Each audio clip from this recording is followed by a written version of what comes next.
साथ शीतल पांडे और आप देख रहे हैं चर्चा। देश और प्रदेश की खबरों को देखने से पहले आइए एक नजर सुर्खियों पर। पर्यटन प्रशिक्षण से नाविक बने हीरो। चित्रकूट पर्यटन में एक नया डेस्टिनेशन जुड़ा। उत्तर प्रदेश पर्यटन विभाग के एग्री रूरल और गंगे ग्राम रूरल पर्यटन परियोजना के तहत ऋषियन गांव चित्रकूट के 2 दिवसीय नाविक प्रशिक्षण कार्यक्रम का आयोजन किया गया। इस प्रशिक्षण को देहाती ग्रामोत्थान विकास समिति ने आयोजित किया, जिसमें 80 स्थानीय नाविकों ने सक्रिय रूप से भाग लिया।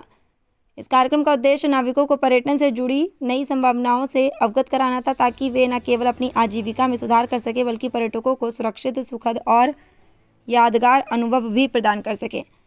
प्रशिक्षण के दौरान सत्र सरल, व्यवहारिक और नवाचारपूर्ण थे, जिनमें यह सिखाया गया कि पर्यटन रोजगार के नए अवसर कैसे उत्पन्न कर सकता है, नाव की सवारी को सुरक्षित कैसे संवाद करें, नाव की सवारी को सुरक्षित कैसे बनाए रखें, पर्यटकों के साथ सौम्यता से कैसे संवाद करें और आपातकालीन परिस्थितियों में शांति से कैसे निपटें। एक महत्वपूर्ण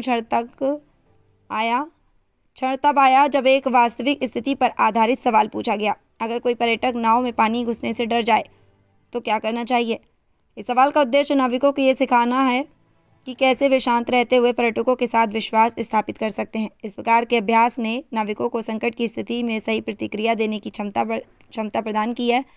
इसके अतिरिक्त एक समूह गतिविधि का आयोजन भी किया गया, जिसमें नाविकों ने अपने अनुभव और सीखी गई बातें एक दूसरे के साथ साझा की। यह अवसर उनके लिए न केवल एक मज़ेदार अनुभव था, बल्कि ये एक बेहतरीन सीखने का तरीका भी साबित हुआ, जिससे उन्हें और अधिक आत्मविश्वास मिला। कार्यक्रम के अंत में सभी 80 नाविकों को उनके प्रयासों और समर्पण के लिए प्रमाण पत्र प्रदान किए गए। नाविकों ने इस प्रशिक्षण को अपने आत्मविश्वास और गर्व का स्रोत बताया।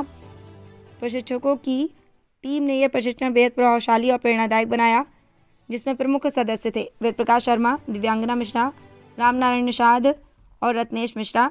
यह प्रयास चित्रकूट के स्थानीय नाविकों की ओर अधिक कुशल, आत्मविश्वास से भरा और पर्यटकों का स्वागत करने के लिए पूरी तरह से तैयार करने की दिशा में एक महत्वपूर्ण कदम है। यह आयोजन न केवल नाविकों के जीवन में बदलाव लाएगा, बल्कि चित्रकूट के पर्यटन क्षेत्र में ऋषियन गांव को एक नई दिशा और पहचान प्रदान करेगा। चित्रकूट में पर्यटन का नया अध्याय शुरू हुआ है, जिसमें नाविक अब न केवल अपनी कड़ी मेहनत से, बल्कि अपने प्रशिक्षण की मदद से पर्यटकों के दिलों में अपनी जगह बनाएंगे। इस नए प्रयास से चित्रकूट का पर्यटन क्षेत्र समृद्ध होगा और यहाँ के लोग अपने कौशल और आत्मविश्वास के साथ एक नई पहचान प्राप्त कर सकेंगे। मोहम्मद शहबाज की रिपोर्ट। आप लोगों को कैसा लगा 2 दिन का ट्रेनिंग?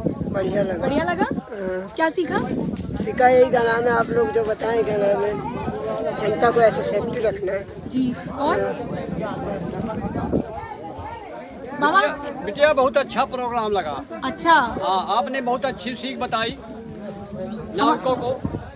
आपका कैसा लगा? बहुत अच्छा लगा आपका प्रोग्राम। आपकी वजह से ही हुआ। अगर आप लोग नहीं आते तो शायद ये कार्यक्रम होता ही नहीं। अच्छा हुआ, और अच्छा हुआ। कई बार बिचारियाँ आई। बोट कैसे चलाना है, क्या करना है, तो अभी तक ये बाहर भगते थे, इनके पास कोई लाइसेंस भी नहीं था। अब इनको जब मेन मुद्दा था, जहाँ ये भटक रहे थे, इन जाने पर वहाँ 3 दिन 1 महीना घूम रहे, कोई लाइसेंस नहीं बना रहा, तो ये इनको सबसे बड़ी सबूत मिल गई है। अब ये अपना धंधा जहाँ भी रहेंगे वहाँ चला लेंगे। चित्रकूट चले जाएंगे तो भी चला लेंगे, प्रयागराज चले जाएंगे तो भी चलाएंगे। इनके पास सबूत हो गई और ये इन्होंने जो सीख ली है, अगर इस सीख को धरोहर। हमारा जो मेन जो आयोजक जो देहाती ग्रामोत्थान विकास समिति और जो सहयोग किया है पर्यटन विभाग, ग्रामीण पर्यटन विभाग में, तो ये जो कार्यक्रम हुआ है, तो ये कार्यक्रम से गाँव